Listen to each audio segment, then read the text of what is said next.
everyone, and welcome to Spark Rentals, Facebook Live, podcast, YouTube, you name it.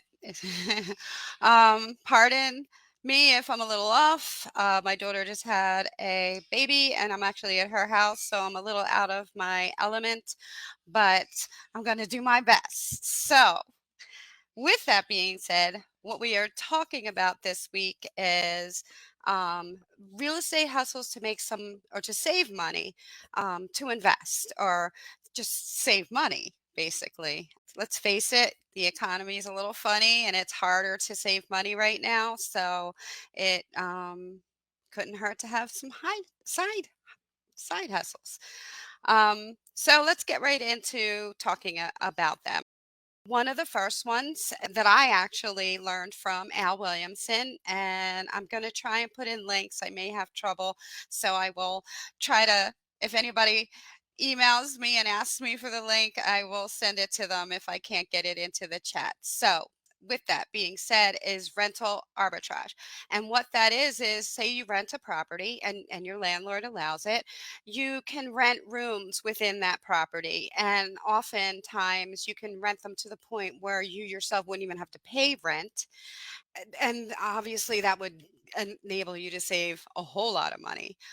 And there are certain ways you can do that in certain areas that it's better in. And Al teaches this, and he is amazing at teaching this. I learned a lot from him. I took his course. So we will be up. Brian put thanks, Brian. Brian put the link in. Brian is feeling a little under the weather. He doesn't have a voice, so that's why he's not here today. I should have mentioned that earlier. But again, I am a little off my game. So the second is house hacking, and Brian and I have talked about this before, but it's another great way to take your house and use it to make some money on it. So, say you have a basement that you can make an apartment into, or little, not too expensive upgrades, but enough that will bring in some money there. I have rented a garage out before and brought in some money. There are so many different things that you can do just with being creative. Airbnb is another way. You can rent out rooms and you can put them on Airbnb. I think Brian's cousin did this when he was dating, and then he would crash on his girlfriend's sofa or whatever, at his girlfriend's house, not a sofa, unless she was mad at him. And then he would make money that way. So there's so many different things. So Airbnb is definitely something to explore, and another way that you can make money with this stuff. The other thing, which is like a version of house hacking, which is buying a multifamily, maybe like a under a four unit or under, because you can actually get FHA housing loans, and then your down payments would be much less, so it wouldn't cost as much to move in, and then you rent one or two or three, and then you live in the other, and that also reduces your living costs, which enables you to put money away. So it's a great way to do this. We've interviewed people that have started actually real estate investing this way and have had great success. So that is definitely another way. And again, just be real creative. I mean, if you have like a larger property with a lot of space, you can rent out, a spot for maybe somebody, if it's allowed in your neighborhood, somebody to put their RV there and rent it out. You can storage space. Say you have a really great basement with a lot of storage, hopefully dry. You can let people go ahead and rent space that way. There's a multitude of ways. Look around your house. You'd be surprised at what you might find. One of the things I did is I took in a housemate, and she not only helped me pay rent. This is when I was newly single mom of like four little girls, and she not only helped me pay rent, but she also helped me with childcare services. So that was a real blessing for me back then. Um, Another thing is, and my husband and I did this, and it was a great experience, is we took in an exchange student. And what a lot of people don't know about that is there is an actual stipend that you get from that. And in some cases, it can be pretty close to 15, 1600 a month.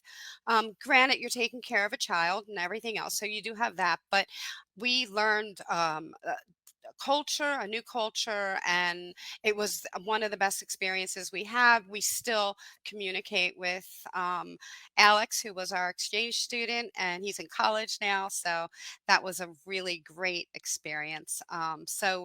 Brian also put a link to find out more about that. And again, that's a great experience and significant money on the side. The other thing is wholesaling. Wholesaling is when you kind of get into purchasing real estate, but you're not the one putting any money into it. You're kind of finding good deals for other investors. So Brian also, hi Christian, welcome. Brian put a link in that so you can find out more about wholesaling.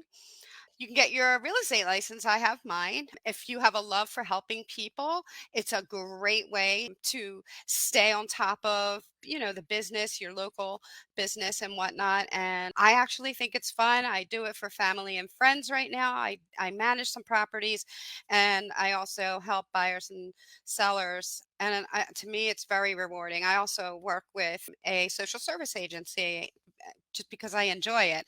But in the beginning, it was a great way to have some extra money coming in.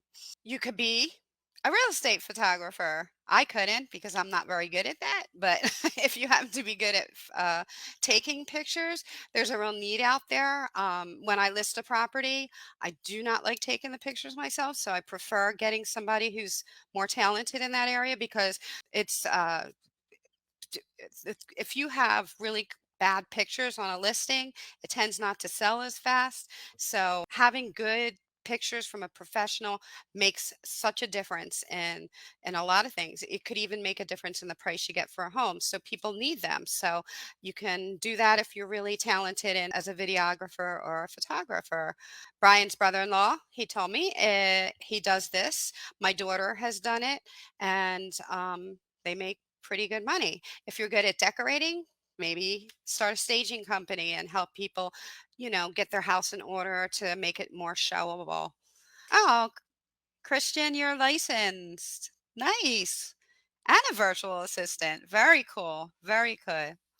That's awesome. And I'm so glad that you're going to learn more about investment properties. There's so many ways to get involved.